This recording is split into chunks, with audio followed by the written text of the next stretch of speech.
Eco system మేం ఎలా కావాలనుకుంటే అలా ప్రపంచాన్ని మార్చగలం. ఇది కాన్ఫిడెన్స్. ఓవర్ కాన్ఫిడెన్స్లో చూస్తే ఓవర్ కాన్ఫిడెన్స్ కాదు, కాన్ఫిడెన్స్. గత 4 దశాబ్దాలుగా ఇది సాధించి చూపించింది తెలుగుదేశం పార్టీ.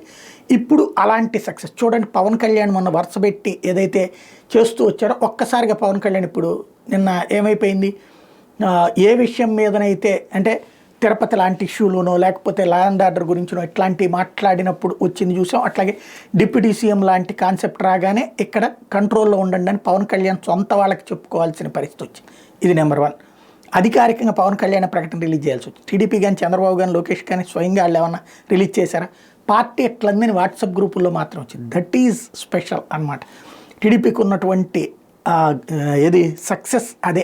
ఎవరిని ఎక్కడ పెట్టాలో ఎలా పెట్టాలో బాగా తెలిసింది. అదే సందర్భంలో రెండోది వచ్చేటప్పటికి ఏది తిరుపతి లాంటి దాంట్లో పవన్ కళ్యాణ్ చెప్తే జరిగింది అన్నటువంటి స్టేజ్ నుంచి ఇప్పుడు వచ్చేటప్పటికి పెద్దిరెడ్డి విషయంలో ఏది లేకపోతే అంతకుముందు జగన్ ఇష్యూలోనో ఇంకొకటో ముందు పేపర్లో వార్త రావడం, పవన్ కళ్యాణ్ స్పందించడం, అది వచ్చేటప్పటికి పవన్ కళ్యాణ్కి బాగా ఫోకస్ చేస్తూనే తెలుగుదేశం అనుకూల పత్రికలు. ఎందుకు? వాళ్ళు రాసిన వార్తకు పవన్ కళ్యాణ్ స్పందిస్తున్నాడు కాబట్టి. సజ్జల రామకృష్ణారెడ్డి మీదనో జగన్కి సంబంధించినటువంటి ఇళ్ల గురించినో స్థలాల గురించినో ఇట్లాంటి సరస్వతితో ఇట్లాంటి. అదే ఇప్పుడు చంద్రబాబే ఆ నిర్ణయం తీసుకుంటే ఆటోమేటిక్గా పవన్ కళ్యాణ్ పేరు రాదు. దానికి సాక్ష్యం ఏమైంది చూడండి. ఇప్పుడు పవన్ కళ్యాణ్ ఏది తాజాగా ఈనాడు రాసినటువంటి పెద్దిరెడ్డి మీద వార్త రాయగానే దాని మీదన స్పందించింది ఎవరు?